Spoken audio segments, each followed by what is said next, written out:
নমস্কার, সকলকে স্বাগত জানিয়ে শুরু করছি আপনাদের প্রিয় অনুষ্ঠান জীবনের আলো। দেখুন, আর কয়েকটা দিন বাদেই আমাদের প্রতীক্ষিত সেই মাতৃপূজা সূচনা নবরাত্রি দিয়ে শুরু হয়। দেখুন, এই নবরাত্রি অর্থাৎ দেবী দুর্গার 9টি রূপের পৃথক পৃথক পুজো হয় এই নবরাত্রি অনুষ্ঠানে।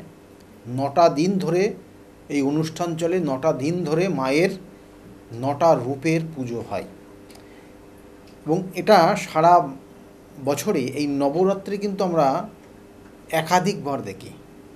অর্থাৎ এখানে 5টা নবরাত্রির উল্লেখ রয়েছে।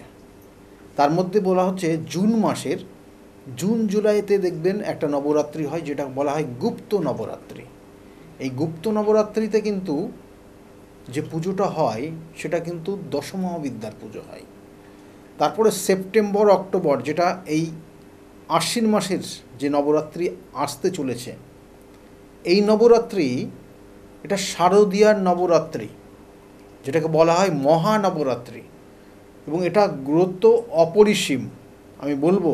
এবং তার সঙ্গে সঙ্গে বলা হচ্ছে পৌষ মাসের আর একটা নবরাত্রি হয়, এটাও গুপ্ত নবরাত্রি, এটাও কিন্তু পৌষ নবরাত্রি বলে আখ্যা দেওয়া হয়েছে। মাঘ মাসে আর একটা নবরাত্রি হয়, সেটা মাঘী নবরাত্রি। আর চৈত্র মাসে একটা নবরাত্রি হয়, যেটাকে বলা হয় বাসন্তী নবরাত্রি বা বসন্ত নবরাত্রি, যেটা বসন্তকালে মায়ের অ্যাকচুয়াল পুজো। আর এটা কিন্তু কি অকাল বোধন, এটা রামচন্দ্র তিনি যখন যুদ্ধে যাওয়ার আগ মুহূর্তে মায়ের আরাধনা করেছিলেন, মায়ের শরণাপন্ন হয়েছিলেন, মায়ের পুজো করেছিলেন, সেই পুজো এই আশ্বিন মাসে। এবং এটাকে মহানবরাত্রি বলা হয়। এবং এই নবরাত্রিতে মায়ের যে 9টা রূপের পুজো হয় একদম প্রতিপদ থেকে শুরু হয়। অর্থাৎ মহালয়ার অমাবস্যা, যেটা অর্থাৎ অমাবস্যার তিথি, অমাবস্যার পরের দিন যে মহালয়া, সেই মহালয়া অর্থাৎ এখানে নবরাত্রি যেমন শুরু হয় তেমন সেই রকম দেবীপক্ষ শুরু হয়ে যায়। পিতৃপক্ষ সমাপ্তি হয়ে দেবীপক্ষ চলে। এবং এই দেবীপক্ষতে কিন্তু শুরুতেই প্রতিপদে মায়ের 9টা রূপের প্রথম যে রূপ সেটা হচ্ছে শৈলপুত্রী মায়ের পুজো হয়। এবং এই দ্বিতীয়াতে মায়ের দ্বিতীয় রূপ ব্রহ্মচারিণী মায়ের পুজো হয়। এবং তার সঙ্গে সঙ্গে তৃতীয়াতে চন্দ্রঘণ্টা মায়ের পুজো হয়। চন্দ্রঘণ্টা মায়ের যে আর একটা রূপ, সেই চন্দ্রঘণ্টা দেবী, তার পুজো হয়। আর চতুর্থীতে পুজো হয় কুষ্মণ্ডা মায়ের, অর্থাৎ মাতা কুষ্মণ্ডা দেবীর পুজো হয়, অর্থাৎ মা দুর্গারই কিন্তু একটা রূপ। এবং পঞ্চমীর দিন মা স্কন্ধ মাতার পুজো হয়। ষষ্ঠীর দিন পুজো হয় মা কাত্যায়নীর পুজো হয়। সপ্তমীতে মা কিন্তু কালরাত্রির পুজো হয়, অর্থাৎ মা কালরাত্রি কিন্তু মা দুর্গার একটা রূপ এবং এই 9টা রূপের মধ্যে একটা রূপ। এবং অষ্টমী তিথিতে মায়ের পুজো হয় মহাগৌরী মায়ের পুজো, অর্থাৎ মা মহাগৌরী রূপে পূজিত হন। এবং নবমীতে মা সিদ্ধিদাত্রী রূপে কিন্তু পূজিত হন। এই 9টা রূপ সম্মিলিতভাবে পূজিত হন এই সময়, তার জন্য এটাকে বলা হয় নবরাত্রি। এবং এই যে মায়ের যে বিভিন্ন রূপগুলো বললাম, প্রতিপদ থেকে শুরু করে নবমী রাত পর্যন্ত, নবমী পর্যন্ত, এবং এই নবরাত্রির এই 9টা রূপের কিন্তু নির্দিষ্ট বিশেষত্ব রয়েছে।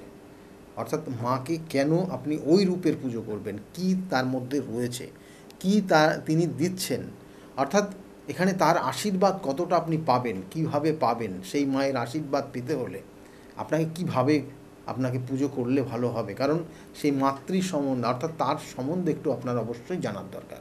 কারণ অনেক মানুষ দেখবেন এই নবরাত্রিতে প্রত্যেক বাড়িতে মানে ম্যাক্সিমাম বাড়িতে দেখবেন যে ঘট স্থাপন করে মা, অর্থাৎ নবরাত্রির যে নিয়ম, সেই নিয়ম অর্থাৎ নিয়মগুলো আমি অবশ্যই বলবো যদি সময় থাকে, সেই নিয়ম মেনে মায়ের পুজো করেন। দেখুন, প্রতিপদ তিথিতে মায়ের যে প্রথম যে মায়ের পুজো হয়, অর্থাৎ শৈলপুত্রী মায়ের পুজো হয়। কারণ বলছে যে সতী দেবী দেহত্যাগের পর, কারণ ওই যে সতী দেবী, অর্থাৎ এখানে বলবো যে সতী দেবীর যখন তার দেহ, অর্থাৎ তিনি যখন তার পিতৃগৃহে গিয়েছিলেন এবং পিতৃগৃহে যাওয়ার পর তিনি কিন্তু সেই যজ্ঞে নিজেকে আহুতি দিয়েছিলেন, এবং এটা তো অনেক বিস্তারিত বিষয়। এবং তারপরে সেখানে মহাদেব কিন্তু হাজির হলেন, এবং মহাদেব গিয়ে দেখেন এই অবস্থা, তখন তার সতীকে তার মৃতদেহকে কিন্তু কোলে করে নিয়ে সেই যখন সৃষ্টির স্থিতি বিনাশ হতে চলছিল, তখন বিষ্ণু তার সুদর্শন চক্রের মাধ্যমে সেই সতীর দেহ ছিন্ন বিচ্ছিন্ন করে বিভিন্ন জায়গায় পড়ে, আপনারা জানেন। এবং সেখানে কখনো সেই যেখানে যেখানে পড়েছিল সেখানে শক্তিপীঠ নামে পরিচিত।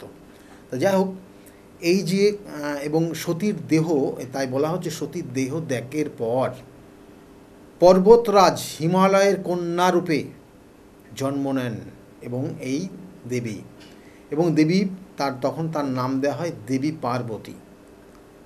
তাই তার নামকরণ করা হয় শৈলপুত্রী, অর্থাৎ এই পর্বত পার্বতী অর্থাৎ দেবী এই পর্বতে জন্মগ্রহণ করে, এবং তারপরে তার নাম কখনো কখনো বলছে দেবী পার্বতী, এবং তার সঙ্গে সঙ্গে তার নাম আর একটা নাম দেওয়া হচ্ছে শৈলপুত্রী, অর্থাৎ যেহেতু পর্বতরাজ হিমালয়ের কন্যা হয়ে জন্মগ্রহণ করেন এবং সেই জন্য তার নাম শৈলপুত্রী।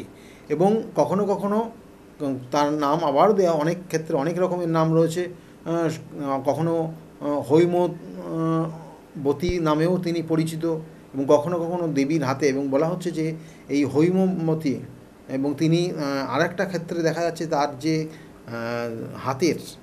হাতে তার একটা প্রস্ফুটিত পদ্ম রয়েছে, এবং সেই পদ্মের মাধ্যমে তার মধ্যে স্নিগ্ধতা রয়েছে। মায়ের একটা মাতৃসুলভ যে তার মুখমণ্ডল, সেটা সন্তানদের একটা খুব শুভ কোনো কর্ম দেবে বা শুভ কিছু আশীর্বাদ করবে, সেটার একটা প্রকাশ কিন্তু এখানে এই কিন্তু শৈলপুত্রী মায়ের মধ্যে রয়েছে। কারণ এইটা প্রথম পুজো হয়। এবং দ্বিতীয়াতে নবশক্তির দ্বিতীয় রূপ, সেটা হচ্ছে ব্রহ্মচারিণী। এবং এই ব্রহ্মচারিণী শিবের সাথে বিবাহের আগ পর্যন্ত তিনি যোগিনী এবং তপস্যায় লিপ্ত ছিলেন, বিবাহের আগ পর্যন্ত। এবং তিনি যখন এই তপস্যা এবং যোগিনী বেশে লিপ্ত রয়েছেন, এবং সেই রূপটাই কিন্তু মা ব্রহ্মচারিণীর রূপ। এবং এই মা ব্রহ্মচারিণীর আর এক নাম রয়েছে অপর্ণা। এবং এই যে তার সঙ্গে সঙ্গে তার যে হাতে কী থাকে, বলছে হাতে কুমণ্ডল থাকে এবং রুদ্রাক্ষ থাকে, এবং অঙ্গে শোভা তার রুদ্রাক্ষই। অর্থাৎ এই যে হাতের মানে দুই হাতের তার রুদ্রাক্ষের মালা রয়েছে, গলায় রুদ্রাক্ষের মালা রয়েছে, মাথায় রুদ্রাক্ষ দিয়ে কিন্তু পেঁচানো রয়েছে, এবং বিভিন্নভাবে সে রুদ্রাক্ষের দ্বারা তিনি কিন্তু তার অঙ্গ শোভা তৈরি করা হয়েছে। এবং এটা তিনি তার এই রূপটাকে অ্যাকচুয়ালি দেখানো হয়েছে যে তিনি মা যোগিনী বেশে, এবং তিনি তপস্বিনী অর্থাৎ তপস্যা করছেন, এবং তার সঙ্গে সঙ্গে তিনি মহাদেবকে পাওয়ার উদ্দেশ্যে সেই তপস্যার মধ্যে লিপ্ত রয়েছেন। এবং এটা যারা আমরা পুজো করে থাকি, বা এই দ্বিতীয়তে যে নবরাত্রি উপলক্ষে মা ব্রহ্মচারিণীর পুজো করি, যারা বিভিন্ন তপস্যায় রয়েছেন, এবং তার সঙ্গে সঙ্গে আপনার মনস্কামনা, আপনার যে উদ্দেশ্য, আপনি যেটা চাইছেন, সেই জায়গাটা আপনার ক্ষেত্রে বারংবার যদি বাধাপ্রাপ্ত হয়, তাহলে অবশ্যই এই দিনটা এবং এই রূপটা মায়ের পুজো করলে আপনার ক্ষেত্রে কিন্তু অবশ্যই সেই জায়গাগুলো প্রাপ্তিবোধ জায়গা আসবে। এবং এর সঙ্গে সঙ্গে বলছে তৃতীয়াতে হচ্ছে মায়ের যে পুজো হয়, সেটা হচ্ছে চন্দ্রঘণ্টা মায়ের পুজো হয়। এবং এই চন্দ্রঘণ্টা মায়ের পুজো, দেবীর মুখটা এত সুন্দর স্নিগ্ধ, একদম চাঁদের আলোর মতো মায়ের খুব স্নিগ্ধ এবং সুন্দর মুখ। এবং এই রূপে বলছে ভক্তরা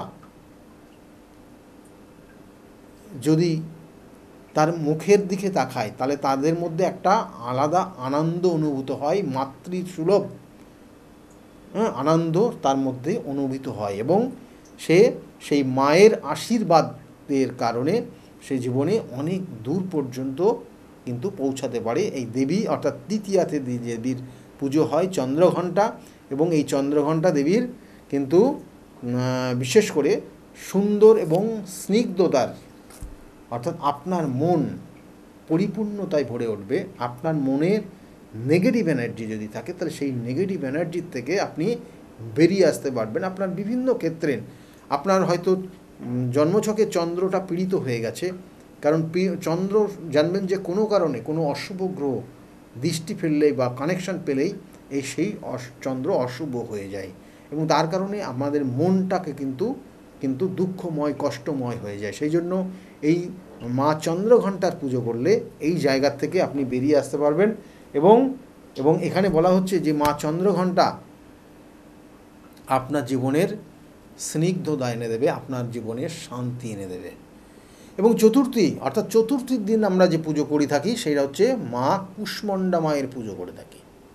মাতা কুষ্মণ্ডা অর্থাৎ উষ্ণ মণ্ড, এখানে বলা হচ্ছে স্বল্প গরম, মানে স্বল্প, উষ্ণ মানে গরম, অণ্ড মানে বিশ্বজগৎ সৃষ্টির লক্ষণ। এই তিনটে সম্মিলিতভাবে কুষ্মণ্ডা নাম। এবং এই দেবীর এখানে বলা হচ্ছে হাসি এবং হাতে রক্ত দিয়ে সৃষ্টি করেছে আলোকিত ব্রহ্মা, অর্থাৎ তার হাতে রয়েছে ব্রহ্মময় অর্থাৎ ব্রহ্মাস্ত্র যেটাকে বলা হয়, সেই ব্রহ্মাস্ত্র তিনি তার রক্তের মাধ্যমে তৈরি করেছেন।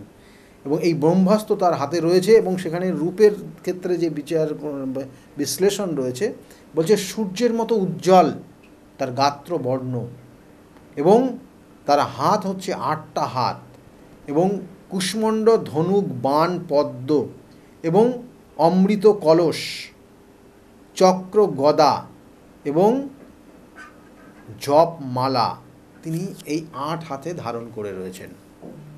এবং এই 8 হাতে তিনি এইভাবে ধারণ করে আমাদের সৃষ্টির স্থিতিকে কিন্তু রক্ষা করে চলছেন, সৃষ্টিকে সঠিক ওয়েতে নিয়ে চলছেন মা এই কুষ্মণ্ডা। এবং তার জন্য চতুর্থ তিথিতে, এই নবরাত্রির চতুর্থ তিথিতে এই মা কুষ্মণ্ডার পুজো করে থাকি। এবং যাদের ক্ষেত্রে বিভিন্ন সমস্যা, অবশ্যই বলবো যে এই নবরাত্রির দিনগুলোকে অবশ্যই নিজেকে কাজে লাগান।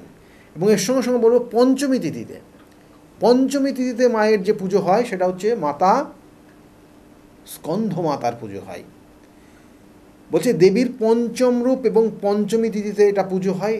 অ্যাকচুয়ালি স্কন্ধ মাতা হচ্ছে কার্তিকের জননী, এবং তিনি তার কোলে তার সন্তান কার্তিককে বসিয়ে রেখেছেন, এবং তিনি পদ্মের উপবিষ্ট হয়ে আছেন। এই কারণে এই রূপকে স্কন্ধ মাতা নামে পরিচিত হয়েছেন। এবং এই রূপের যে বর্ণনা দেওয়া রয়েছে সেখানে বলা হচ্ছে স্বর্ণের মতো উজ্জ্বল তার গাত্র বর্ণ, এবং পদ্মের উপর উপবিষ্ট হয়ে তাকে পদ্মাসনও বলা হয়ে থাকে। এবং তার কোলে রয়েছে তার সন্তানের নাম হচ্ছে কার্তিক। তিনি একসময় অসুরদেরকে দমন করবেন বলে, অসুরদেরকে নিধন করবেন বলে তার এই জন্ম।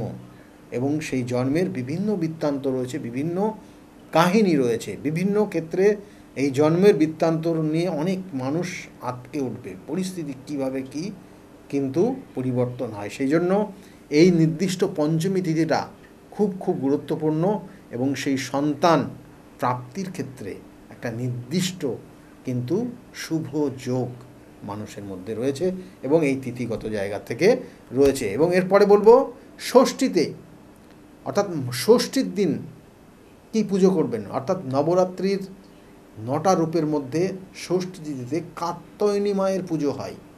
এই কাত্যায়নী মার ব্যাখ্যা করতে গেলে 2 রকমের ব্যাখ্যা রয়েছে। জন্মের 2টি ব্যাখ্যা রয়েছে। প্রথম ব্যাখ্যাটি হচ্ছে মহিষাসুর, অর্থাৎ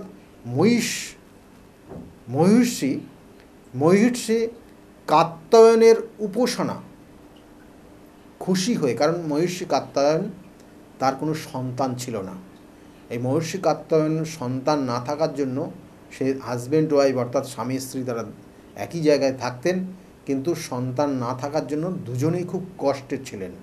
এবং তার স্ত্রীও কিন্তু এই মায়ের খুব আরাধনা করতেন। এবং একসময় এই মা কিন্তু দেবী রূপে, অর্থাৎ এখানে মা খুব খুশি হয়ে তার কন্যা রূপে তার গৃহে তাদের কোলে আসেন, এবং তাদের সন্তান রূপে দেখা যায়। এবং এটা একটা ব্যাখ্যা রয়েছে। এবং তার নাম দেওয়া হয়েছিল কাত্যায়নী, যেহেতু মহর্ষি কাত্যায়নের কন্যা, সেই জন্য তার নাম কাত্যায়নী দেওয়া হয়েছিল। এবং দ্বিতীয়ত যে ব্যাখ্যা দেওয়া আছে, বলছে মহিষাসুর যুদ্ধের অত্যাচারে বদ্ধ করার জন্য, অর্থাৎ বলছে মহিষাসুর বা অসুরদের এই অত্যাচার বন্ধ করার জন্য সমস্ত দেবদেবতারা এক জায়গায় হয়েছিল, অর্থাৎ সেখানে ব্রহ্মা, বিষ্ণু, মহেশ্বর এবং অন্যান্য সকল দেবদেবতারা একসঙ্গে মিলিত হয়ে যে তেজ তৈরি করেছিলেন, যে তেজ থেকে রূপান্তরিত হয়েছিল কিন্তু এই কাত্যায়নী, এবং এখানে সেই নারী, যে নারী শক্তি এখানে প্রকাশ হয়েছিল এবং তারই নাম দেওয়া হয়েছিল মা কাত্যায়নী। এবং এই প্রথম তার আরাধনার সুযোগ পায়, তাই দেবীর নাম কাত্যায়নী। অর্থাৎ এখানে বলা হচ্ছে যে এই যে শক্তি, সমস্ত দেবদেবতারা হয়ে একত্রিত হয়ে যে শক্তি তৈরি করেছিল এবং সেটা নারী শক্তিতে পরিণত হয়েছিল, এবং এই নারীকে প্রথম দেবতা হিসাবে বা দেবী হিসাবে পূজিত করেছিলেন বা পুজো করতে পেরেছিলেন বা আরাধনা করতে পেরেছিলেন কাত্যায়ন, মহর্ষি কাত্যায়ন, এবং সেই অনুযায়ী তার নাম কাত্যায়নী দেওয়া হয়েছিল। এবং এই কাত্যায়নী দেবীর কিন্তু অ্যাকচুয়ালি তার বিভিন্ন বিষয় রয়েছে, কারণ তিনি অ্যাকচুয়ালি এসেছিলেন মহিষাসুরকে বধ করার উদ্দেশ্যে, এবং তিনি দশম দিনে কিন্তু মহিষাসুরকে বধ করেছিলেন। এবং তার যে বিভিন্ন ব্যাখ্যা দেয়া রয়েছে বিভিন্ন ক্ষেত্রে, কিন্তু এখানে বিশেষ কিছু রয়েছে, কারণ অনেক জাতক জাতিকার জীবনে বাধা বিপত্তি এবং কোনো কোনো ক্ষেত্রে শত্রুতা, এবং শত্রুতার কারণে আষ্টে বৃষ্টি সে হয়তো ক্ষতবিক্ষত হয়ে যাচ্ছে, কখনো কখনো তার সন্তানের ক্ষেত্রে সমস্যা তৈরি হচ্ছে, সন্তান এসেও আসছে না। এই নির্দিষ্ট তিথিটা কিন্তু খুব গুরুত্বপূর্ণ তিথি, নবরাত্রির মধ্যে ষষ্ঠ দিন যে কাত্যায়নী মায়ের যে পুজো হয় সেই নির্দিষ্ট তিথিটা, এই নির্দিষ্ট তিথিতে কাজে লাগানোর চেষ্টা করুন। এবং এর সঙ্গে সঙ্গে বলবো সপ্তমী তিথিতে মহিষাসুর বলা হচ্ছে, এই সপ্তমী তিথিতে মায়ের যে রূপ, 9টা রূপ, তার মধ্যে একটা রূপ হচ্ছে কালরাত্রি, খুব ভয়ঙ্করী রূপ মা কালরাত্রি। এবং এখানে কিন্তু সেই শত্রুদেরকে দমন করে সন্তানদেরকে আগলে রেখেছেন এবং এই মা কাত্যায়নী। এবং এখানে বলছে তার গায়ের রং বলছে কৃষ্ণবর্ণ, গলায় উজ্জ্বল হাড়, বিদ্যুৎ চমকানোর মতো তার এই হাড়, এবং মাথায় চুল খোলা। দুষ্টকে দমন করার উদ্দেশ্যে দেবীর মর্তলোকে আগমন করেছেন, অর্থাৎ দুষ্ট শত্রু তাকে নিধন করতে হবে, শত্রুকে দমন করতে হবে, সেই উদ্দেশ্যে কিন্তু মা এই কালরাত্রির আবির্ভাব। এবং সেই সঙ্গে সঙ্গে আপনারা এটাও জানুন যে এই নবরাত্রি পুজো আমরা আমাদের নিজ গৃহমন্দিরে অনেক জাতক জাতিকারা করে থাকেন, এবং সেক্ষেত্রে কিন্তু এই শত্রু দমনও কিন্তু এই সপ্তমী তিথি অনুযায়ী তার যদি শত্রু থাকে তাহলে সেক্ষেত্রে সে কিন্তু রেহাই পেতে পারে মা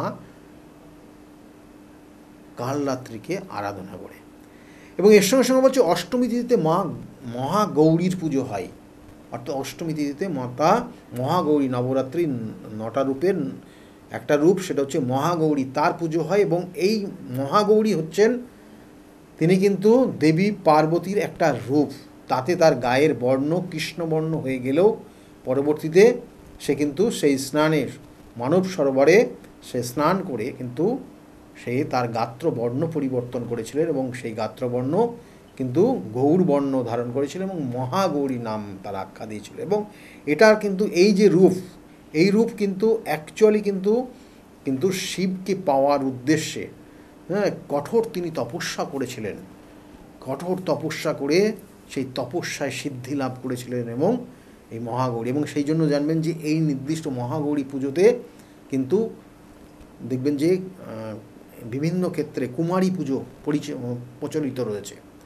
কুমারী পুজো। এবং এই সময় আপনি যাদের বিবাহ হয়নি, কুমারী আছে যে সকল মেয়েরা, তাদের যদি আপনি আনন্দ দিতে পারেন, আপনাদের সেই সময় যদি তাদেরকে কোনো উপহার দিতে পারেন বা তাদেরকে আনন্দে রাখতে পারেন, তাহলে জানবেন যে আপনার জীবনের অনেক সৌভাগ্যময় সময় পরিবর্তন হবে, অর্থাৎ সৌভাগ্যময় সময় আপনার জীবনে আসবে, আপনার দুর্ভাগ্যময়কে সৌভাগ্যময়ে রূপান্তরিত হয়ে যাবে। এবং এর সঙ্গে সঙ্গে বলা হচ্ছে নবমী যে তিথি, নবমী তিথিতে মায়ের বলা হচ্ছে এখানে সিদ্ধিদাত্রী মায়ের পুজো হয়, মাতার রূপ অর্থে সিদ্ধিদাত্রী, অর্থাৎ আপনার জীবনের যে নির্দিষ্ট লক্ষ্য সেই লক্ষ্য পূরণ হওয়া, আপনার জীবনের সঠিক সিদ্ধান্তে নিজেকে উপনীত করা, সেই জায়গাটা তৈরি হয় মা তার সিদ্ধার্থী অর্থাৎ সিদ্ধিদাত্রী মায়ের পুজো করলে, এবং এটা নবম রাত্রিতে হয়। এবং এখানে বলা হচ্ছে এই মায়ের এই রূপটা স্নিগ্ধ এবং তার অসুর এবং দেবতাদের দ্বারা পূজিত হন। এবং এই অর্থাৎ বলা হচ্ছে এই সিদ্ধিদাত্রী মা কিন্তু কখনো কখনো অসুরদের দ্বারা পূজিত হয়েছেন, কখনো দেবতাদের দ্বারা পূজিত হয়েছেন, কখনো কখনো কিন্তু মাতৃরূপে সন্তানরা তাদেরকে মানব রূপে তাদেরকে পুজো করেছেন। এবং এই যে রূপের পুজো করা, কারণ আপনার জীবনের যে প্রাপ্তি যোগ, আপনার জীবনে যেটা পাওয়া উচিত ছিল সেটা পাচ্ছেন না, সেই যোগটাকে আপনার এই শুভ যোগে কানেক্ট হচ্ছে। অর্থাৎ আপনি যদি এই সময় মায়ের এই শুভ মূর্তি বা মায়ের এই শুভ রূপকে পুজো করতে পারেন, তাহলে আপনার জীবনের বাধা বিপত্তি কেটে যাবে। এবং পরবর্তীতে দেখুন, এই যে পুজোটা করতে হলে, নবরাত্রি পুজো অনেক মানুষ করছেন, তাদের ক্ষেত্রে খাওয়া দাওয়ার থেকে আরম্ভ করে আচার ব্যবহার চলাফেরা সব কিছু কিন্তু নির্দিষ্টভাবে তাদেরকে রাখতে হবে, এবং সবটাই অনেস্টলি, সবটাই কিন্তু মানে আপনার সেই বলা হয় সে শুদ্ধাচার শুদ্ধাস্ত্রে, অর্থাৎ বলা হচ্ছে শুদ্ধভাবে এবং শুদ্ধ আচারে আপনি যদি এইটা করতে পারেন, তাহলে আপনার জীবনের সুফল আসবে। এবং এই নবরাত্রি তিথি খুব গুরুত্বপূর্ণ, সঠিকভাবে কাজে লাগান। এবং এই নবরাত্রি তিথিতে যদি প্রত্যেক দিন একটা করে মায়ের যখন পুজো করবেন ঘট স্থাপন করে, সেই ঘটে যদি একটা করে পদ্ম ফুল দিতে পারেন, তাহলে অবশ্যই আপনার ক্ষেত্রে সেই পুজোর মাহাত্ম্য অনেক গুণ বৃদ্ধি পাবে। এবং এই সময় যদি আপনি চন্দন, সিঁদুর, কর্পূর, পান ও অন্যান্য বিভিন্ন বস্ত্র দিয়ে মায়ের সামনে রাখতে পারেন প্লেটে, তাহলে আপনার জীবনে শুভত্ব তৈরি হবে। এবং এর সঙ্গে সঙ্গে বলবো যে এই সময় নীল অপরাজিতা ফুল ব্যবহার করার চেষ্টা করবেন। তাতে মা, এখানে যে মায়ের 9টা রূপের পুজো হবে, সেখানে কিন্তু জানবেন যে মা যেখানে যাবেন, অর্থাৎ মা দেবী দুর্গা যিনি যেখানেই যাবেন না কেন, সঙ্গে মহাদেব অবশ্যই থাকবেন।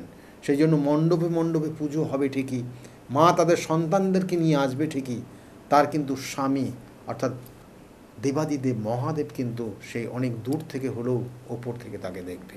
তাহলে এই যে বিষয় রয়েছে, এবং এই নবরাত্রির তিথি খুব গুরুত্বপূর্ণ বেশ কিছু পয়েন্ট বললাম, যেগুলো আমাদের জীবনে হামেশাই হয়, এবং তার জন্য আমরা জীবনে অনেক ঘাত প্রতিঘাতের মধ্যে দিয়ে নিজেকে কিন্তু অনেক সময় সমস্যার মধ্যে ফেলে দেখি বা পড়ে যাই। এবং সেই জন্য যারা রয়েছেন তাদের এই নির্দিষ্ট সময় তার সঠিক প্রতিকার প্রতিবিধান রয়েছে। আমি বারবার বলি, প্রতিকার প্রতিবিধান এবং সঠিক গাইডলাইন জীবনকে পরিবর্তন করে। কারণ বিগত দিনে বহু মানুষ এসছে, তারা তাদের প্রতিকার প্রতিবিধান নিয়ে আজকের জায়গায় ভালো রয়েছে। তাদের মুখ থেকে শুনুন তারা কতটা ভালো রয়েছে আজকের জায়গায় দাঁড়িয়ে। সকলে ভালো থাকুন আর শুনতে থাকুন। নমস্কার। ডক্টর গৌতম শাস্ত্রী আর 5 জন অ্যাস্ট্রোলজারের থেকে কেন তিনি আলাদা? স্বাভাবিকভাবে আপনাদের মনে এই প্রশ্ন আসতেই পারে। দূর দূরান্ত থেকে নানান সমস্যায় জর্জরিত মানুষ ছুটে আসে তার কাছে। গ্রহদোষ হোক কিংবা কাল সর্পদোষ, অথবা ধরুন মাঙ্গলিক দোষ কিংবা অন্য যে কোনো সমস্যা, তারা জানেন সব সমস্যা স্থায়ী সমাধানে এক এবং অদ্বিতীয় ডক্টর গৌতম শাস্ত্রী। চলুন আজ আপনাদের সাথে পরিচয় করিয়ে দিই এমন কিছু মানুষের, এবং শুনে নিই তাদের কথা। আমার বাবা 2021 সালে প্রথমবার স্যারের কাছে আসেন, আর মানে বাবার ব্যাপারে যে প্রেডিকশনগুলো করা হয়, মানে প্রত্যেকটা প্রেডিকশন প্রচণ্ড অ্যাকিউরেট ছিল। তারপরে তো বাবার বিভিন্ন কাজে মানে স্যার হেল্প করেছেন, যেগুলোতে রেমিডি দিয়ে প্রত্যেকটা কাজই তারপর মানে খুব আমরা ফলও পেয়েছিলাম। তারপর মা আমায় নিয়ে আসে। আমার ব্যাপারেও স্যার যে প্রত্যেকটা প্রেডিকশন করে প্রত্যেকটাই এতটাই অ্যাকিউরেট ছিল, মানে অনেকটা অবাক করার মতোই অ্যাকিউরেট ছিল। আর মানে মনে হয়েছিল আরও আগে আসলেই ভালো হতো, আরও অনেক কিছু বেটার হতে পারতো। কিন্তু তারপরে যখন রেমিডি নেওয়ার পরে আর প্রচণ্ড অনেক রকম ফল পেয়েছি আমি, আমার মা, আমার বাড়িরও সবাই এসেছে, মানে সবাই অনেক ভালো ফল পেয়েছি। আর মানে স্যার শুধুমাত্র ফলের দিক থেকেই না, এখানে এসে পুজো দিয়ে স্যারের ব্যবহারও খুব ভালো। আর মানে প্রত্যেকটা জিনিসের ক্ষেত্রে তিনি মানে খুব অ্যাটেন্টিভ, খুব ভালোভাবে শোনেন, প্রত্যেকটা জিনিসের সেভাবেই সলিউশন দেয়। তো আমি এসে তো খুব ভালো ফল পেয়েছি। আপনারা যদি দেখে থাকেন, আসবেন, মানে অবশ্যই ফল পাবেন। অনুপ চন্দ্র, আমি ডক্টর গৌতম শাস্ত্রী স্যারের সাথে বিগত 6 বছর ধরে মানে যোগাযোগে আছি। আমি যখন কলেজে স্টুডেন্ট ছিলাম তখন থেকে স্যারের কাছে কনসালটেশন নেই। পড়াশোনাতে ওনার গাইডেন্সের মাধ্যমে আমি বিটেক কমপ্লিট করি, তারপরে আরও কিছু পড়াশুনো করছি এখন। সাথে সাথে কেরিয়ারের ওনার প্রচুর গাইডেন্স পেয়েছি। ওনার গাইডেন্সের মতো আমি এখন একসাথে 3খানা ব্যবসা প্যারালালি রান করছি। 3টেই কিন্তু ইন্ডিয়ার বাইরে, নট অনলি ইন ইন্ডিয়া, 3টে ইন্ডিয়ার বাইরে।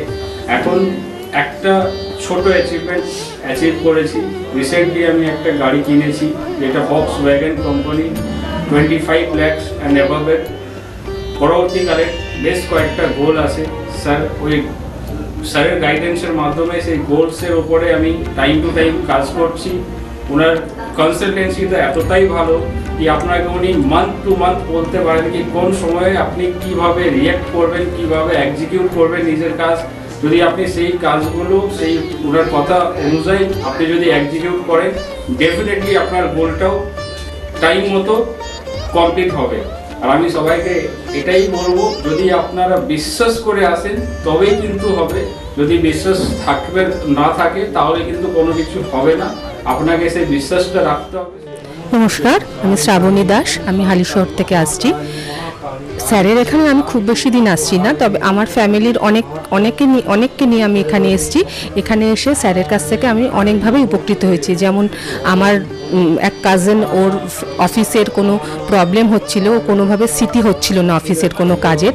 স্যার বলেছিলেন যে ও পুরনো যেখানে কাজ করছে সেখান থেকেই ওর কাজ, আবার ওখান থেকে ওকে ডাকবে এবং সেখানেই ও স্থিতি হবে। সেটাই হয়েছে।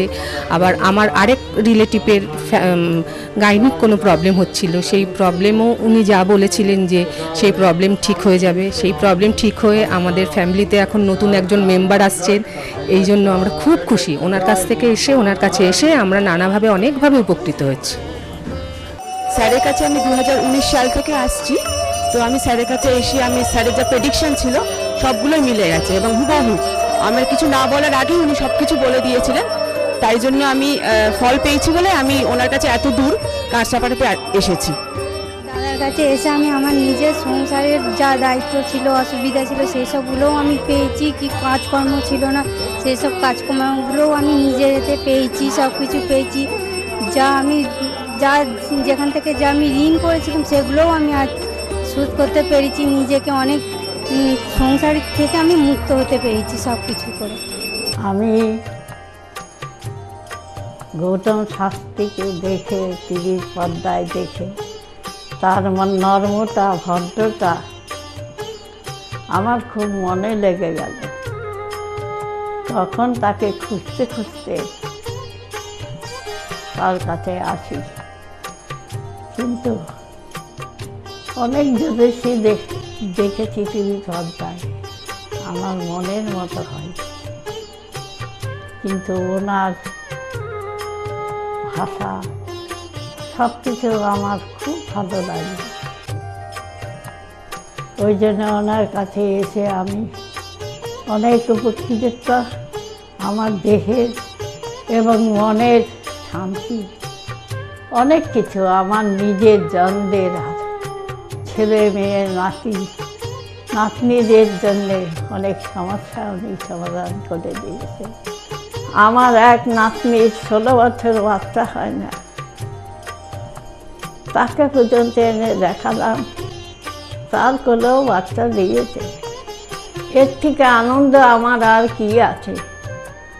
তার কোনো চাহিদা নেই, কোনো চাহিদা নেই। দিলেই কি না দিলেই কি, কোনো চাহিদা নেই। আপনারা একবার এসে যোগাযোগ করেন। কামাখ্যা মা, তারা মা, গৌতম শাস্ত্রী তাদেরই একজন ভক্ত। তাদের সাধনার ফলে আজকে আমাদের প্রত্যেকের কাছে পৌঁছিয়ে দিচ্ছে সেই শান্তির সাহারা। যে যেখানে আছেন, আপনারা যারা আসেননি তারাও এসে তার সঙ্গে দেখা করুন, যোগাযোগ করুন, আপনাদের সমস্যার সমাধান হবে ও শান্তি পাবেন। আমি তো খুব ভালোবাসি, অন্তর থেকে ভালোবাসি, কেন আমি তো উপকৃত। ভারতবর্ষ বই তার নামে যেন ছড়িয়ে পড়ে আমার এই প্রার্থনা। আপনার নাম কি? আমার নাম পলি দাস। আপনি কবে থেকে আসছেন? আমি 4 বছর হয়ে গেল এখানে আসছি। আচ্ছা, আপনি যে এতদিন ধরে আসছেন, আপনি কোনো কাজ পেয়েছেন? অবশ্যই। হ্যাঁ, প্রথমে আমার মেয়েকে আমি পড়াশোনার ব্যাপারে, ওর যাতে পড়াশোনায় মন আসে এসব ব্যাপারের জন্য এসেছিলাম। আস্তে আস্তে দেখলাম আমার মেয়ের অনেক ইমপ্রুভ হচ্ছে। তারপর আমি সবাইকে, আমার আশেপাশে বন্ধু বান্ধব আত্মীয় স্বজন যে আছে সবাইকে বললাম যে দেখো আমার মেয়ে অনেক চেঞ্জ হচ্ছে, মানে ও খুব দুষ্টু ছিল, পড়ায় মন বসতো না, সেগুলো হয়েছে। তারপর থেকে বন্ধু বান্ধব সবাইকে বললাম, সবাই আসলো, সবাই খুব আনন্দ, সবাই খুব খুশি, আমিও তো ভীষণ খুশি। আমার আচ্ছা, আজকের ডেটে দাঁড়িয়ে অ্যাস্ট্রোলজার ডক্টর গৌতম শাস্ত্রীর কাছ থেকে যে আপনি যে স্যাটিসফাই হয়েছেন, তা কতটা আপনি স্যাটিসফাই হয়েছেন? হ্যাঁ, আমি তো মানে সত্যিকারেরই মন থেকে বলছি, মানে পুরোটাই আমি আমার মানে যতটা আমি চেয়েছিলাম, বেশি তো মানে কম বললে ভুল হবে, বেশি হয়েছে, বরং আমার আনন্দের জায়গাটা এতটাই বেশি হয়ে গেছে।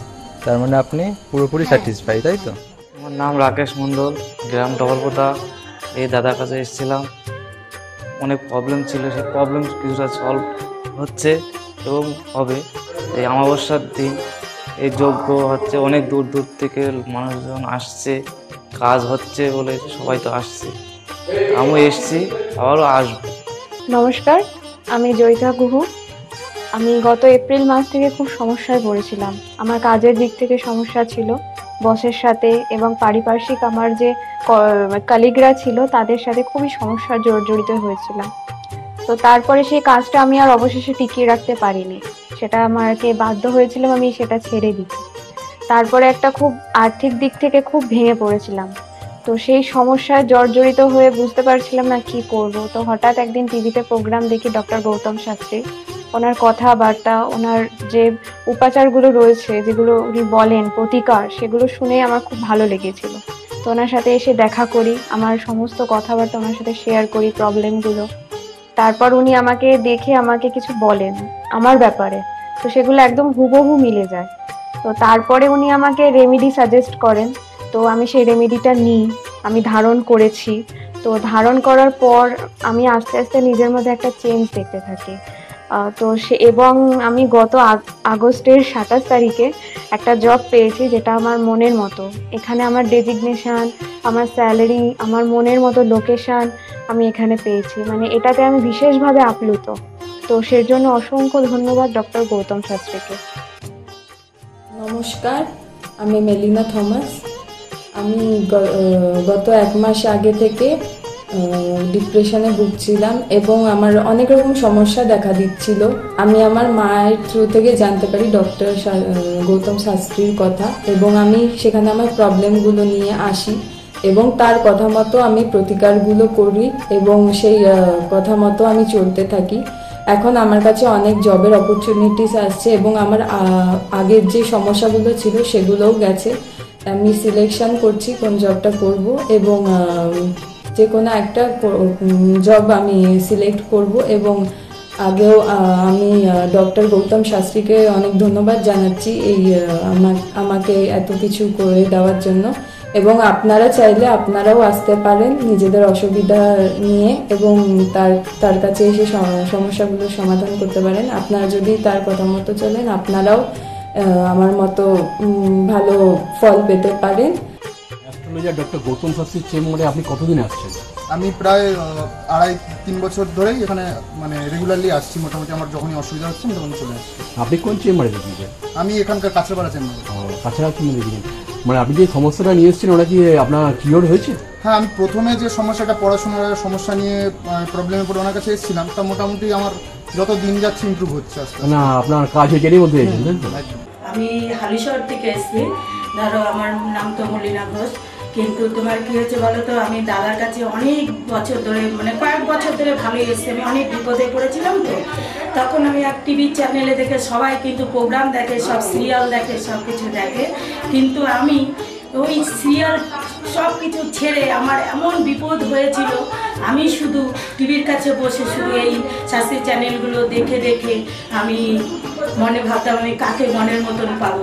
পেলাম যে সবাই এত চ্যানেলে, কিন্তু আমি সবাইকে দেখেছি, আমার দাদাকেই আমার খুব পছন্দ হলো।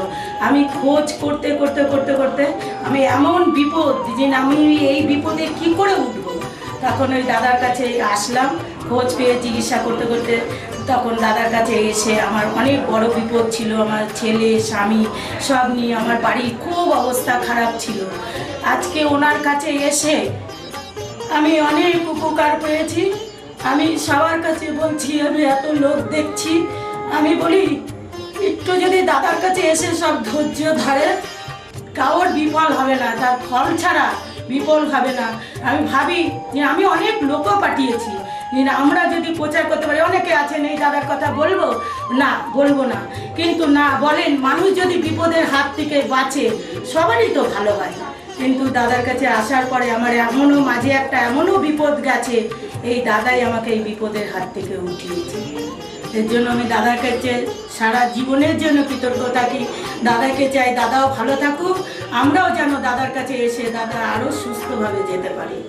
শুনলেন তো, এনাদের প্রত্যেকের আশা, ভরসা এবং বিশ্বাসের একটাই নাম, ডক্টর গৌতম শাস্ত্রী, যার সম্পর্কে আমরা এত কিছু শুনলাম। চলুন এবার দেখে নিই তিনি কি বলছেন। আজকের যে ফিডব্যাক আপনারা পাচ্ছেন, এগুলো কিন্তু আমার সবটাই আমার গুরুদেবের আশীর্বাদ। কারণ গুরুদেব আমাদেরকে একটাই জিনিসই বলেছিলেন যে যেভাবেই হোক মানুষকে উপকার করলে তোমার কিন্তু আগামী দিনে দেখবে তোমার মানুষ কিন্তু তোমার পাশে এসে দাঁড়াবে। এবং সেইভাবেই আমি কিন্তু যেভাবে সকলের উপকার বা আমি যতটা কাজ করছি সকলে উপকৃত হচ্ছে, এবং এর জন্য আমিও কিন্তু খুব আনন্দ পাই যখন তারা বলে যে না দাদা, আমি আপনার এই কারণে এই জন্য এসেছিলাম, এই কাজটা আমি পেয়ে গেছি। সুতরাং আমিও চাই যে এইভাবে মানুষের পাশে থেকে মানুষকে সহযোগিতা করে মানুষকে আরও ভালো জায়গায় পৌঁছে দেওয়া। যাদের খুব দুঃখের মধ্যে, কষ্টের মধ্যে আছে, তাদেরকে কিছুটা গাইড করে তারা যদি আরও ভালো জায়গায় যেতে পারি এবং ভালো জায়গায় তাদেরকে যদি নিয়ে যেতে পারি, এটাই হচ্ছে আমার মেন উদ্দেশ্য। অর্থাৎ তারা যদি আরও ভালো জায়গায় যেতে পারে, সেখান থেকে যে আনন্দ উপভোগ করতে পারবো আমি, সেটা কিন্তু চিরস্থায়ী থেকে যাবে। তাহলে আর দেরি কেন, চটপট ফোন করুন 9836410969 অথবা 8335805241 এই নাম্বারে। শুধুমাত্র একটি ফোন, যা পাল্টে দিতে পারে আপনার গোটা জীবন। জ্যোতিষবিদ, বাস্তুবিদ, হস্তরেখা বিশারদ ও spiritual guide doctor Gautam Shastri, এক এবং অদ্বিতীয়।